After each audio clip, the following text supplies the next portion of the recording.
Bem-vindos a mais um episódio do podcast da CapTable, a maior plataforma de investimento em startups do Brasil.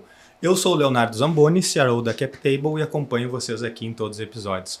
Hoje eu tenho a honra de estar com duas feras aqui desse mercado de investimento em startups e que eu tenho o privilégio de ser sócio. Eu vou deixar eles se apresentarem aí. Vai lá, Gus. Eu já me apresentei na outra vez, então vou fazer um resuminho aqui depois para quem não assistiu o episódio anterior. Tá legal. Tudo bom, Léo? Tudo bom, Paulo? Prazer estar aqui com vocês. Eu sou o Gustavo Piccinini, um dos sócios e líder aqui da área de Deal Flow, que é a área que processa as startups, faz análise e seleção das startups aqui da CapTable. O mago das startups, né? O cara que resolve ali.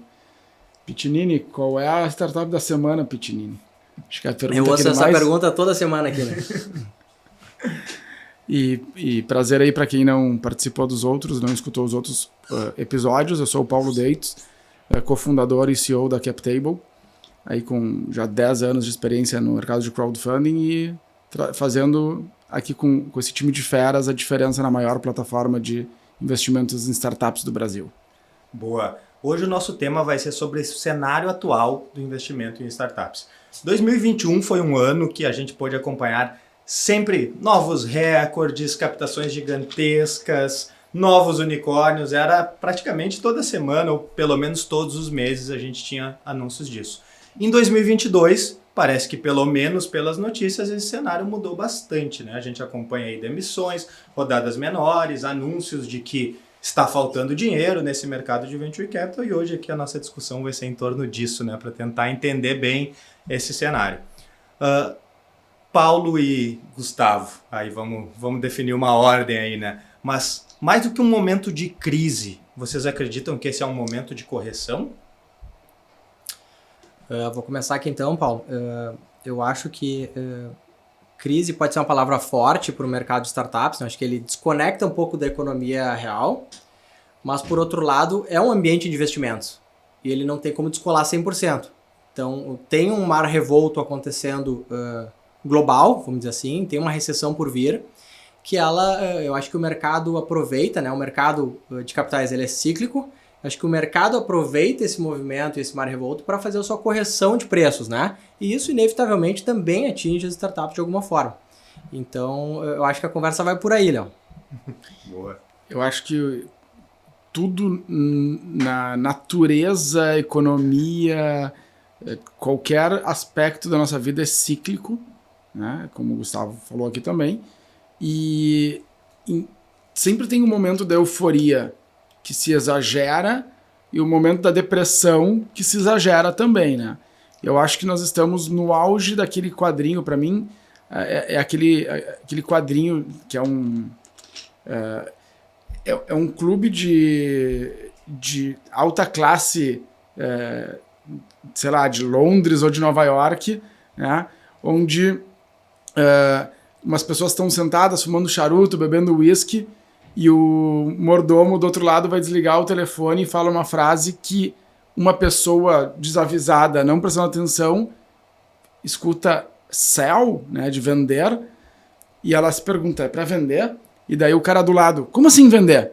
E daí o quadrinho vai mostrando um monte de gente falando vender, vender, vender, vender, vender, vender, acumulando as pessoas, tipo, e daí de repente para e uma pessoa fala buy, né, comprar, e acontece o mesmo movimento. Então acho que a gente está no auge ou perto do auge de um ciclo de euforia ou de depressão, causado não por fatores de fato tão reais no mundo de startups, mas por outros fatores alheios ao mundo das startups. Boa.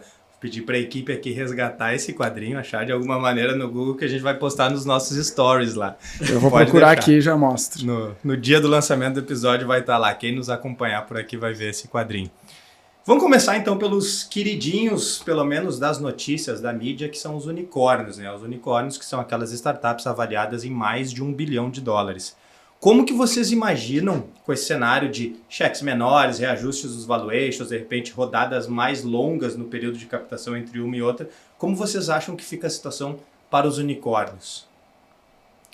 Cara, excelente pergunta. Eu nem sou o cara mais especialista em unicórnios, vamos dizer assim, porque eu nunca gostei muito de caçar unicórnios e nunca gostei muito do modelo de negócio, né, dos unicórnios, que na maioria das vezes, não é sempre, eu digo que tudo no Venture Capital não é redondinho, perfeitinho, mas eles normalmente são modelos de uma queima de caixa muito agressiva.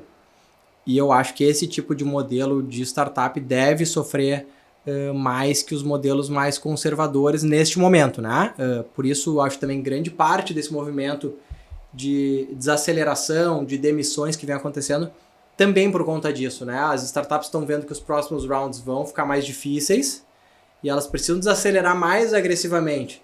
Então, eu não acho que é o caos na Terra, mas eu acho que essa correção, esse ajuste vai impactar também as empresas, já está impactando também as startups, e aí por isso essas demissões, que eu acho que elas são mais pontuais do que generalistas, vamos dizer assim, não vale para todos, mas as que esticaram a corda demais para cima vão sofrer mais, assim como no mercado, as empresas que estavam precificadas muito mais para cima, né, e seguem esse modelo, elas vão acabar sofrendo mais na hora da queda.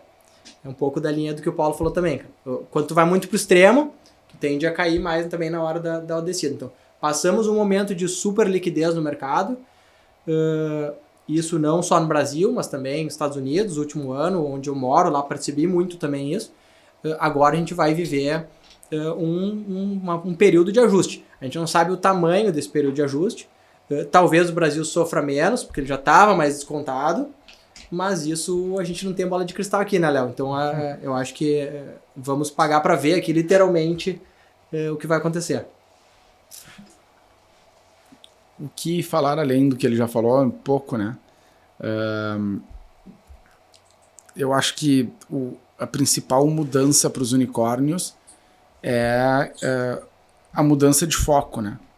Em parar de só buscar o crescimento e começar a buscar um crescimento sustentável, né? Um pouco mais perto do lucro, ou pelo menos com uma perspectiva de lucro, né? Acho que essa é o que complementar aí do Gustavo. Boa. Eu acho também, Léo, só para complementar, tem um cenário de luz amarela também, que não é só do crescimento, dinheiro, venture capital versus startup. O mercado está tentando entender qual vai ser o tamanho desse rolo, o tamanho dessa recessão, porque a gente pega como cases as grandes empresas de tecnologia, como a Amazon, as Big Techs lá dos Estados Unidos e algumas até do Brasil, e essas empresas não mudaram nada de ontem para hoje, né? De alguns meses para trás para agora. Então a Google não perdeu a inteligência, a PayPal não diminuiu o seu tamanho, mas por que ela está então com valuation descontado em 80%? Não é 10%, né? 80%, 70%, é muito, porque o mercado está entendendo que a recessão vai ser tão importante que ela vai impactar na receita dessas empresas, ou seja, provavelmente a PayPal não vai ter o lucro que ela estava esperando em 2022, 2023, talvez 2024. Então o mercado está usando isso para reprecificar também. Será que ela não vai ter, ou será que as projeções eram exageradas? Aí que tá, elas estavam de acordo com o momento de mercado que eles estavam vivendo, que agora não é mais o mesmo, né? Houve uma reprojeção de mercado. Mas mesmo no cenário que a gente estava mais positivo, eu acho que todo mundo estava exagerando as metas e os objetivos muito para cima, né? E agora o oposto também é verdadeiro, né? Começou a dar um pouquinho de medo. Não, peraí, então deixa eu puxar o freio de mão ao máximo aqui. E também está se fazendo projeções extremamente pessimistas, né? Sim. Então, só puxei aqui, eu sigo o Pedro Sorrentino, da Atman. Quem não segue, acho que vale a pena, ele posta um monte de conteúdo muito bacana. E ele mora nos Estados Unidos, né? O fundo, ele é um brasileiro que mora nos Estados Unidos, e o fundo dele é lá. E hoje ele botou aqui que a China declarou vitória sobre o Covid, né? E os americanos estão achando isso maravilhoso. Então, como resultado disso, já se vê uma queda, por exemplo, no preço do transporte, né? Dos containers. Mas a gente vê, estamos longe ainda de chegar em patamares de pré-pandemia, né? Tá 4 vezes ainda, mas já foi 6 vezes. Não, 6 vezes. o preço que era pré-pandemia, né? Mas isso começa a mostrar que um pouco de tudo que está acontecendo primeiro, a gente já passou o pico, para mim, esse é o ponto, né? Só que o mercado demorou para ver isso e nós estamos chegando no pico do desespero agora, né? Então, o mercado está precificando um pouco atrasado, na minha visão. Que é normal, o mercado sempre precifica antes as coisas boas e depois os problemas, né? Eu já começo a enxergar alguns cenários de que não vai ser tão complexo, principalmente aqui no Brasil, que a gente já está acostumado com alta inflação, com todos os problemas de juro alto, né? O Brasil não soube aproveitar, porque não sabe lidar com juros baixos e inflação baixa nos últimos anos, né? Então, agora nós estamos no nosso cenário normal, o resto do mundo que lute para conviver com isso. O Brasil não tem ciclos, né? O ciclo é único, é sempre em turbulência, sempre. Se é mais ou menos, esse é o ciclo. Certamente mais resilientes que os demais somos aí, né? Temos um histórico da vida trabalhando para esse sentido. Fazer um momento estatística aqui só para contribuir um pouco com tudo isso que foi dito. A nossa equipe levantou alguns dados. Os unicórnios levavam em média 5 anos para atingir esse status. Desde 2019, esse período foi para 12 meses. Então as coisas realmente, né, estavam acontecendo numa aceleração nunca vista antes e talvez por isso também a gente chegou num patamar tão alto. Tá aí o exagero que eu cito, exagero. Né? Pô, 12 meses uma empresa ser precificada em $1 bilhão, não tem mercado que se atue que justifique isso, né? Sim. E aqui trazendo, então, a grande maioria dessas empresas nesse cenário de Venture Capital fazem rodadas fechadas e nem todos têm acesso a qual foi a precificação. Mas ficou muito famoso no último mês aqui o caso da Klarna, que é a maior startup da Europa, é uma startup de Buy Now, Pay Later, né? Então, o nosso velho crediário ou parcelamento no cartão, né? E isso começou a tomar o mundo, assim, né? Muitas startups surgindo nesse sentido. Eles tinham sido precificados a $45 bilhões e agora estima-se que estão captando uma nova rodada em $30 bilhões, porque tem essa necessidade de capital e precisam fazer novos negócios. Então, trazendo também agora aqui algumas informações da Crunchbase, eles entendem que o Series B é o barômetro do investimento em startups. Por quê? No Series B a empresa já tem um produto validado, já está escalando, porém ela não é grande o suficiente ainda para fazer um IPO. Então, ali é onde se mede como que está esse interesse real do mundo de Venture Capital nas startups. E no Series B, esses valuations não desceram e o apetite ao investimento continua o mesmo. Então ali a gente tem um cenário que parece mostrar que, de repente, a gente vai muito pro virou unicórnio, muito pro demitiu em massa e não é um cenário de mercado. O mercado é mais estável do que essa volatilidade que a gente escuta por aí. E trazendo mais um dado do Crunchbase, quando a gente fala de seed stage, né, então as rodadas mais iniciais ali, o valor médio por mês em 2021 foi de $2,8 bilhões de investimento nesse estágio. Em 2022 está em $3,1 bilhões. Então assim, a gente ainda nota um aumento no investimento dessas startups no seed stage. Claro, a gente tem Andreessen Horowitz, Axel e outros venture capitalists muito atuantes no mercado também descendo um pouco para estágios mais iniciais para aproveitar essas oportunidades. E trazendo isso, vocês entendem que vai existir até um benefício para as startups desses estágios iniciais nesse novo cenário? Antes de responder essa pergunta, tu vai ter que fazer ela de novo depois. Só quero fazer um comentário aqui sobre a Klarna, né? 2 pontos. A gente falou um pouquinho mais de um mês atrás que eles passaram dos limites quando eles começaram a financiar até a compra de pizzas, né? Então, aí tu vê como o mercado estava realmente indo fora da curva e exagerando em várias coisas. E o segundo comentário é engraçado que muito se fala aqui no Brasil, tu quer começar um negócio, basta tu copiar o que aconteceu nos Estados Unidos nos últimos 2, 3 anos, Estados Unidos ou Europa, né? nos últimos 2, 3 anos aqui. Pega um negócio que está dando muito certo, que começou 2, 3 anos nos Estados Unidos ou Europa, replica no Brasil que tu vai dar certo, porque a gente está sempre atrás, né? No caso da Klarna é o contrário, né? A Klarna está replicando os bancos brasileiros há 30 anos atrás, né?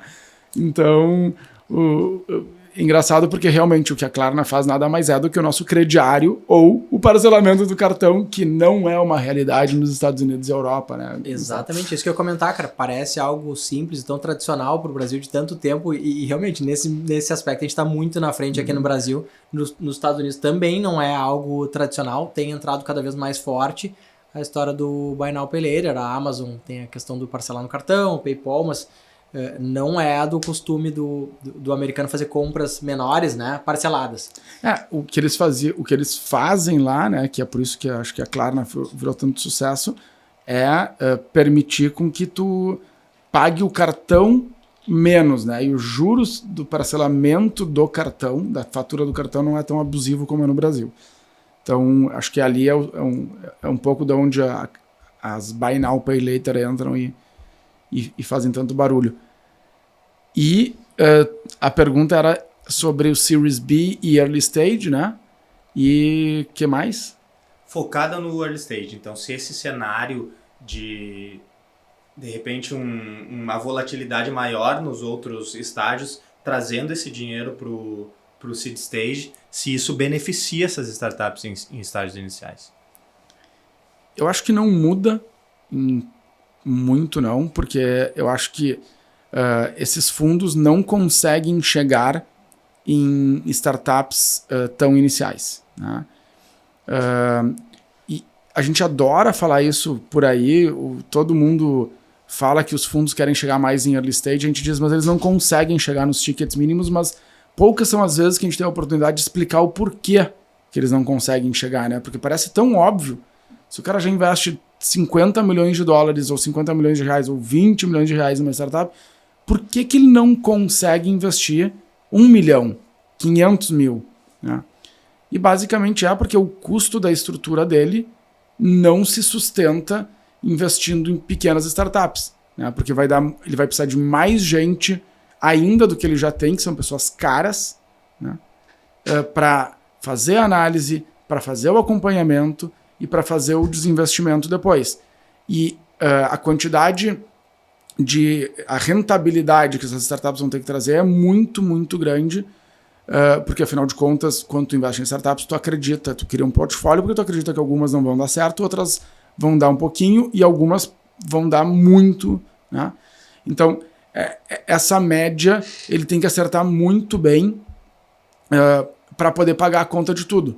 Só que o aumento da quantidade de pessoas que ele precisaria para fazer todo esse cuidado, esse acompanhamento dessas startups, não justifica, né? Então é por isso que esse pessoal do Venture Capital mais parrudo não entra no mundo da Early Stage. E é por isso que eu acho que não vai mudar nada. Vai continuar a mesma vida, né?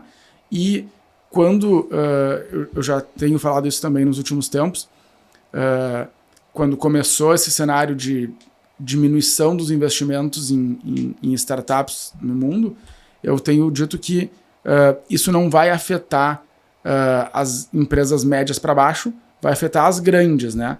E que no Brasil era óbvio que em 2022 a gente ia ter uma diminuição dos investimentos, porque só o Nubank o ano passado levou quase $1 bilhão, né? Então, o Nubank agora, sendo capital aberto, ele não busca mais dinheiro da mesma maneira. Então não vai contar mais para os números de Venture Capital. Então é natural que já quase $1 bilhão já fosse abaixo do número anterior, né? Então, se tu pegar nas principais lugares do mundo, países do mundo, a maior parte dos tickets eram em poucas startups e as maiores, né? O velho Pareto, 80-20, né? 20% dos negócios levaram provavelmente 80% do dinheiro em quase todos os países. Sem precisar fazer análise, eu posso dizer que isso é verdade, porque o Pareto é uma verdade, né? Uma lei universal. Legal. Eu acho que Por onde que eu vou começar, cara? Deixa eu ver se eu começo pela parte do Series B. Cara, o Series B não é algo que eu acredito que seja um grande balizador no Brasil. Acho que nos Estados Unidos pode ser que sim. O número de Series B no Brasil ainda é muito pequeno para balizar alguma coisa. Eu já vi empresas saindo do Series A para unicórnio. Essas loucuras. Então, assim, eu acho que o modelo de unicórnio, como eu comentei ali um pouco mais para trás no papo, talvez eles tenham que ligar o modo avião, né, em alguns casos, e passar turbulência. Porque ficar só queimando caixa por queimar num mercado, num mar contra, numa correnteza contra, não é legal. Então, eu acho que esse modelo vai sentir um pouco mais. Concordando e contribuindo um pouco com o Paulo, cara, só para ter uma ideia de grandeza, o pessoal tem uma ideia de grandeza, essas gestoras, normalmente, mesmo as mais parrudas, como ele comentou, elas têm entre 5, 10, 15 pessoas atuando ali dentro. É difícil tu criar uma estrutura de análise para uma quantidade gigante de startups. Então, o que acontece? Eles acabam pagando mais caro para entrar num estágio um pouco mais para frente. Então, eles acompanham um pouco mais, têm um pouco mais de track record e não tem certo e errado. Mas elas estão vendo que cada vez fica mais difícil entrar nos estágios menores porque todo mundo está indo atrás das startups mais early stage, está pagando o primeiro cheque para entrar na festa, o primeiro ticket, para depois acompanhar e já saber quem é que está ali dentro da festa. Então, cada vez mais eles estão olhando para esses deals menores. Mas eles acabam buscando parcerias, empresas como a própria CapTable, para poder se inserir nesse contexto de startups mais jovens, aí, mais early stage. Então, e também concordo com o Paulo, eu não acho que essa grana do early stage, o investimento early stage, vai ser muito impactado. Eu acho que essa grana já está na mesa por um bom tempo. Os VCs que estão com dinheiro comitado ou já dentro de casa, está dentro de casa. Eu acho que tem uma bola da vez aqui para acontecer nos próximos meses, semestres, anos, que é o Corporate Venture. O dinheiro também está, onde a gente está muito atrás dos Estados Unidos, mas muito mesmo. Para efeitos de parâmetro, os Estados Unidos investem, acho que mais de 30% do dinheiro de Venture Capital já vem das corporações. E no Brasil, esse percentual deve ser 1 ou 2%. Eu nunca vi esse dado preciso, mas dizem aí o que a gente acompanha e o que a gente também participa do mercado de Corporate Venture, a gente sabe que é um percentual ainda muito pequeno. E essa grana também, por estar muitos anos atrás dos Estados Unidos, acho que essa grana vem com cada vez mais força e talvez por isso a gente tenha menos turbulência nesse estágio de early stage do que o mercado dos Estados Unidos ou outros mercados mais maduros, né? Sem contar, né, Gus, que complementando isso tudo que a gente falou, as startups early stage, elas têm muito mais possibilidade de escalar, né? Se a gente já fala no nosso pitch aqui, né, de vendas, dizendo tipo, multiplicar algumas vezes uma startup é relativamente fácil. Multiplicar a Petrobras é praticamente impossível, né? Então, se essa lógica vale e a gente entra só no mundo de startups, multiplicar um Nubank que agora está valendo, sei lá, 15 bi de dólar, né? Para ele chegar em 75 bi de dólar é praticamente impossível, né? Agora, multiplicar uma startup de alguns milhões de reais para ele chegar perto de 1 bi de real é relativamente mais fácil. Não estou dizendo que vai acontecer, ou que é simples, mas ele é mais possível, né? Dobrar 1 milhão é mais fácil que dobrar 100 milhões. Né? Isso aí. E assim vai. Então, por conta disso, eu acho que os investidores não deixam de olhar para esse mundo em nenhum momento, né? Não é porque tem um momento de crise que novos negócios não vão nascer e crescer, né? Inclusive, eu não queria trazer todos os clichês, até porque estava falando antes com o Léo aqui, pô, eu não queria ser aquele cara que sempre fica batendo. É um momento de crise que estão as oportunidades. Sim. Esse discurso é chato, né? Mas tem excelentes exemplos de negócios maravilhosos que nasceram durante épocas de crise e assim como tem excelentes negócios que não nasceram em épocas de crise. Então, não interessa se é em auge ou topo ou baixa, né? Sempre vai ter bons negócios nascendo e crescendo e se multiplicando. Então, para mim, não muda. É só questão de ter um pouco mais de cuidado. Aqui na CapTable, acho que a gente tem, né, o Gustavo e o time ali tem um cuidado muito grande com fazer o valuation mais justo. E detalhe para a palavra justo que eu trago aqui, que não é espremer o empreendedor e não é beneficiar o empreendedor. É justamente pensar no equilíbrio, né? Aonde que eu estou dando um valuation que ajuda o empreendedor a crescer e a não se diluir tanto, mas que eu estou dando uma chance real de multiplicar o dinheiro para os investidores. Então, é o meio termo ali que, se continuar sendo bem feito, só vai trazer benefício para quem investe. Então, né? E por último, eu não queria roubar a tua fala, Léo, mas tu mesmo mandou aqui, né? Que ainda tem 16 bi de dry powder. Explica isso aí pra gente. Ia trazer justamente essa informação. Agora, esse foi um levantamento da Júpiter. Eles fazem o mapa do ecossistema de investimento em startups no Brasil, atualizam esses números todos os anos. A CapTable está lá junto, né, contando nesse número.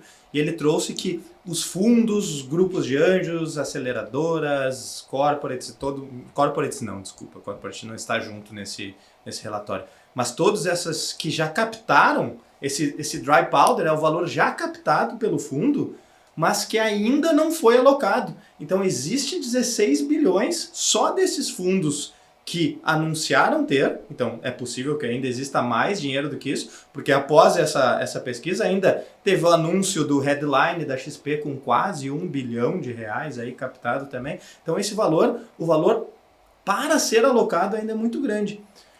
E como nós trouxemos aqui... Nacional, né? Nacional. Não é nem de fora isso aí, né? Então, isso, capital nacional. Se tem capital de fora que pode vir também. E tu trouxe que não está incluso CVCs, né? Então, só aqui na CapTable a gente tem mais de 40 grandes corporações e médias corporações nos procurando para investir. E a gente sabe que tem um volume bem representativo no mundo de CVC, né, Gus? Que tu falava pra gente também esse número outro dia. E então, se o Brasil ano passado fez 50 bi e só nos fundos aqui já tem, vamos botar já o headline junto, 17 bi de real sem os CVCs, é metade do ano passado só com dinheiro nacional, né? Então, também nem tudo vai ser alocado esse ano, obviamente, mas não deve ser alocado em mais do que 1 ano, mais do que 2 anos, né? Não deve levar mais do que 2 anos, senão não compensa para os fundos deixar o dinheiro parado também, né? Mas acho que é legal complementar que também a maioria dos fundos de Venture Capital eles têm ciclos maiores, que vão de 5 a 10 anos. Então, por isso também ele descola um pouco do ciclo econômico, dessas altas e baixas, porque o investidor mais qualificado, que já conhece, mais experiente, ele sabe que esses ciclos vão acontecer. Então, ele não vai deixar de investir agora, porque ele vai passar mais 1 ou 2 ciclos de altas e baixas. Então, ele está investindo mirando para sair daqui a 7, 10, finalizar o fundo daqui a 10 anos. Então, ele não está tão preocupado com esse momento atual, a ponto de, vamos quebrar sangue nas paredes. Não, ele entende que isso vai acontecer num momento ou no outro momento, vai acontecer, esses ciclos vão acontecer, mas por isso que descola um pouco do momento da economia, assim, o humor do Venture Capital, digamos assim. Então, eu estou concordando aqui, cara, eu estou achando que, principalmente nos estágios mais early stage, que a gente chama, estágio seed, pré-seed, o dinheiro continua na mesa, até a Series A, o dinheiro que está ali já está ali, e acho que ainda entra muito mais dinheiro novo, principalmente vindo das corporates. Trazendo então esse cenário aí que a gente acabou de comentar, e também falando sobre ciclos, né? Como a gente trouxe, tudo é cíclico, às vezes a gente acredita que vai ser uma linha reta, sempre apontando para cima, mas não, ela vai ter os seus picos e os seus vales. O importante é que esse pico seja mais alto e o vale também, né? Que continue apontando ali para cima. Temos todo esse capital para ser alocado, temos aqui um dado que muitas vezes a gente traz o contrário dele, né? Mas em 2021 foram 100 mil contratações em startups. E agora, quando a gente traz os dados do site Layoffs Brasil, a gente tem mais de 2 mil demissões, sim, que aconteceram esse ano. Ali não estão todos os dados, obviamente, são só as maiores, então esse número é maior do que isso, com certeza. Mas não acredito que chegue nos mesmos 100 mil que foram as contratações do ano passado. Esse pessoal agora com mais experiência também, de já ter rodado dentro de uma startup, já ter conhecido como isso funciona, já entender como é o crescimento e o fundraising também, vocês acreditam que com esse capital para alocar, essas novas pessoas no mercado, seja empreendendo, sejam entrando em outras startups em níveis um pouco mais iniciais, vocês acreditam que vem um ciclo de maior bonança por aí? Vai lá, Paulo. É difícil tu quer que eu responda primeiro, né? A minha bola de cristal hoje tá dizendo que não deve mudar, tá? Eu continuo... Cara, pra mim é isso, sabe? Não é o ciclo que vai fazer ter mais negócios positivos ou mais negócios negativos acontecendo, sendo criados. Eu acho que vai continuar tendo gente empreendendo, talvez alguns dos que saíram das startups passem a empreender e gente que queria começar fique com um pouco de receio, prefira a segurança de manter um salário, um emprego ali e adie um pouco o seu sonho de empreender. Mas eu acho que não... Eu sou muito da opinião de que não dá para ir na euforia e nem na depressão. Vou continuar com esse discurso o podcast inteiro aqui, né? E que a vida segue, né? Tipo, as coisas continuam acontecendo. Se tu tem um produto bom e tu atende uma dor de mercado, o produto tem que ser bom, né? Tem que ser fácil, tem que ser atrativo, tem que ser... E tu tiver uma solução para uma dor de mercado, tu vai conseguir fazer o teu negócio dar certo. Tu vai conseguir começar um negócio. Então, seja em crise ou seja em euforia, a regra básica é a mesma. Então, para mim, não tem nada que demonstre que vai ser melhor ou que vai ser pior por conta da suposta crise, da crise, na verdade, não é suposta, que a gente está vivendo. Eu tendo a concordar mais uma vez, e o que mostra isso é o que a gente já falou aqui também. A gente tem ciclos e o Venture Capital não é um investimento de curto prazo, ou não deveria ser. Ou seja, a gente vai navegar pelas crises, pelos momentos de alto e baixo, mas ele tem que ser... O que acontece é que eu vejo com bons olhos, né? A correção do mercado é muito importante também, porque senão os valuations começam a ficar 100 vezes a receita da empresa. Começa a ficar muito fora da realidade, que a gente viu muitos casos acontecendo. Então, é positivo, assim, a gente tem que voltar, sai do chão, volta pro chão, sai do chão. Gosto da ideia, acho que agora o tamanho dessa bomba que vem por conta da macroeconomia, da economia global, a gente não sabe. Mas o nosso mundo, ele segue, segue de longo prazo, né? Ele tem que seguir de longo prazo. Então, eu acho que é por aí também, que eu procuro deixar o curto prazo um pouco de lado, sabe? Boa. Bom, acho que aqui passamos por todas as fases, ou não vou dizer que passamos por todas, né? Mas deu para abranger muito desse tema. Então deixo para vocês aqui um recado final, né? O que vocês gostariam de dizer aí para o pessoal que está na nossa audiência, que de repente já investe em startups, ou está pensando em começar a investir em startups, ou até começar a empreender. Antes de ser recado final, quero trazer um outro ponto que eu estava discutindo aqui internamente. Eu achei que a gente ia falar sobre isso aqui, porque tava na pauta aqui, na pauta não, tinha um dado que tu tinha me mandado, tô tentando achar ele aqui só um pouquinho, que as Big Techs perderam 3 trilhões de dólares de valor, né, em 2022, se a gente pegar a Apple, Netflix, Amazon e outras grandes, e eu tava falando sobre... tanto faz se é as Big Techs, se são os principais fundos de Venture Capital, que a rentabilidade deles, que era de, sei lá, 70% ao ano, agora está em 15% ao ano, que ainda assim é um bom retorno, principalmente falando em Estados Unidos, né? Estou viajando nos números aqui, tanto de 70 quanto de 15, eu não sei se são esses, mas estou trazendo um exemplo, né? Vamos falar. Então, primeiro, que essas perdas, essas diminuições de rentabilidade anualizadas, elas não são de fato uma perda ainda concreta, né? Assim como aquelas altas, aqueles ganhos não eram concretos ainda. O que eu quero dizer com isso? E pegando um gancho com o que o Gustavo fala, né? Venture Capital é um negócio de longo prazo que vai passar por ciclos, vai passar por crises e por euforias, né? Então vamos lá, vamos entender como é que funciona o investimento num fundo, tanto no Brasil quanto nos Estados Unidos, como em qualquer outro lugar do mundo, né? Um fundo vai levantar o dinheiro dos seus cotistas, dos seus investidores. Vamos dizer que o mínimo para tu investir num fundo seja R$1 milhão, tá? E ele, obviamente, vai ter um período de alocação, que é onde ele vai escolher quais negócios ele vai investir, e depois um período de acompanhamento e final de desinvestimento. Né? Esse ciclo todo, no mínimo, tem que ser 7 anos e geralmente ele vai até 10. Né?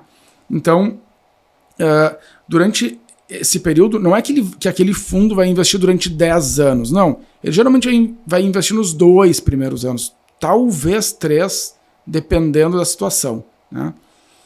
Então, digamos que é o normal, 2 anos de alocação do recurso. Tá? Então, passou os 2 anos de alocação e nós estamos no 4º ano do fundo. Ainda tem, no mínimo, mais 3, possivelmente mais 6 anos para chegar até os 10. Tá? Então, no 4º ano, o fundo está trazendo um retorno de 300%. Né? E daí vem uma crise e o retorno do fundo sai de 300% para ir para 70%. Daí a mídia vem e anuncia queda nas rentabilidades, desastres, o mundo vai acabar. Não vai acabar. Primeiro porque o fundo ainda tem mais 3 ou 6 anos, como eu comentei, e muito provavelmente boa parte daquela rentabilidade será recuperada. E quando eu quis dizer que 300%, que não era concreto, né, aqueles 300% de rentabilidade não era anualizado, era totalizado. Né, não eram concretos. Ele não é dinheiro ainda.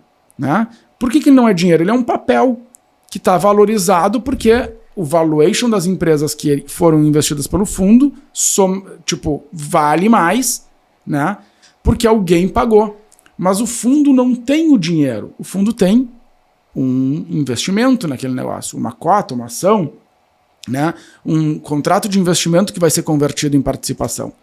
Então, o fundo pode pegar naquele momento e tirar o dinheiro, o cotista, pode entrar naquele momento e dizer, tá dando 300% de rentabilidade, eu quero meu dinheiro de volta. Não, ele não pode.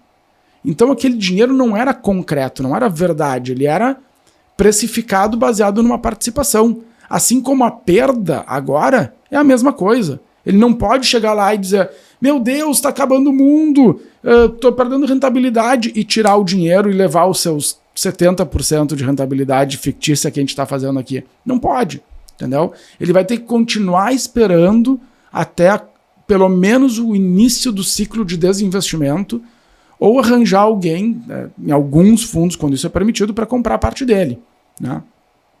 Então, assim como... Isso é o que mais, para mim, prova de que esses ganhos, essas perdas, né? A Apple, as ações dela, a Apple não deixou de vender mais iPhone, mais AirPod, mais computador, mais iPad, ela continua vendendo praticamente a mesma coisa, se tu for olhar. Né? Obviamente vai ter uma queda, mas não é tão expressiva como a queda do preço da ação. Assim como o aumento do preço da ação nos últimos anos ele era muito maior do que o aumento das vendas que ela vinha tendo. Então, a gente não tem que ter muito cuidado ao fazer essas análises e criar as euforias e as depressões, né? Principalmente as depressões aí, as catástrofes anunciadas, para não levar isso para assim, as pessoas estão perdendo dinheiro. Não, elas estão perdendo valuation, né? O dinheiro vai vir ainda lá na frente. Então, esse é um ponto, acho que bem bacana da gente deixar bem claro aqui para tranquilizar as pessoas também, né? Que não vai acabar o mundo amanhã, os negócios vão continuar se multiplicando e crescendo e acontecendo aí. A mídia adora os extremos, né, Paulo? É o que vende, né? Normalmente... Vende mídia e vende propaganda que paga a mídia, né? O que vira notícia é o movimento, né? A estabilidade normalmente não gera notícia. Então, se vai pegando os extremos e às vezes tu vira uma análise de elevador, né? Subiu, desceu e só isso. Não tem muita profundidade nessa análise aí. Mas então deixa aí para vocês fazerem um recado final, se quiserem dar alguma dica. Cara, vou começar aqui então, Léo. Acho que o recado final é, de novo, aproveitando o contexto da conversa, né? Não se apavorar com o mercado, a mídia vende esse sangue, a gente fica um pouco descolado, o investimento de Venture Capital é de longo prazo, cuidar, algo que a gente sempre ensina também, não fazer investimentos únicos, né? Tentar diversificar a sua carteira. E vou deixar aqui uma dica, né? A CapTable sempre tem cursos online e eventos que a gente faz. Roubei teu pitch, a gente não combinou, esse é o problema. Então, vou passar pro Paulo já, então. Não, vai lá, termina.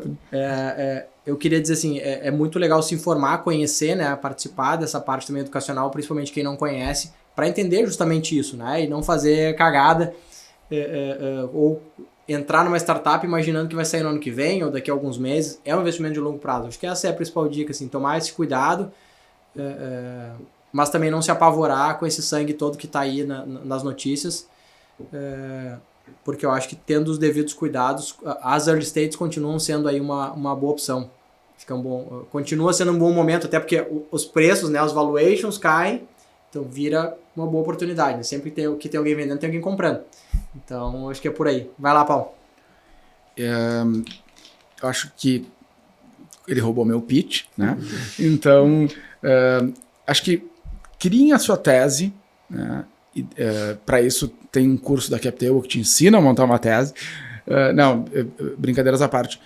Estudem e pensem o que vocês querem com o investimento de vocês, né?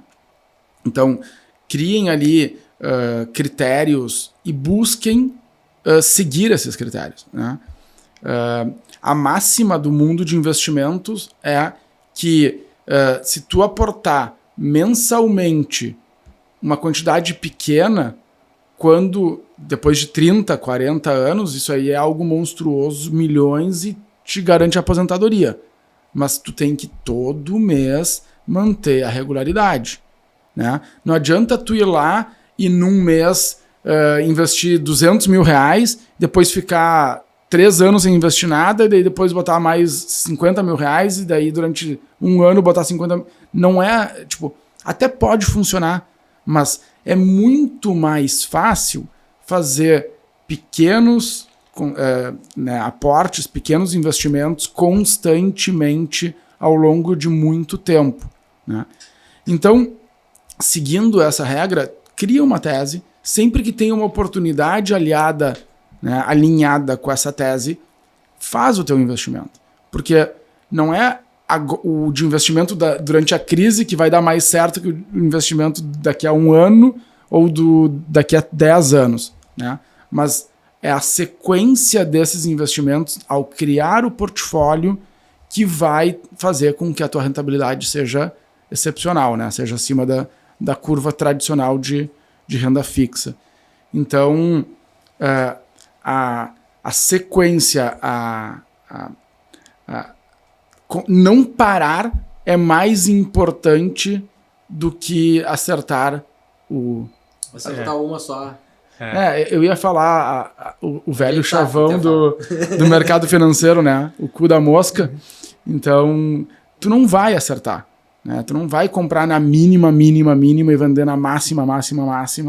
Então, continua. Não para, porque o parar que é o problema. É ali que se perde dinheiro. Isso aí. Disciplina acima de tudo, né?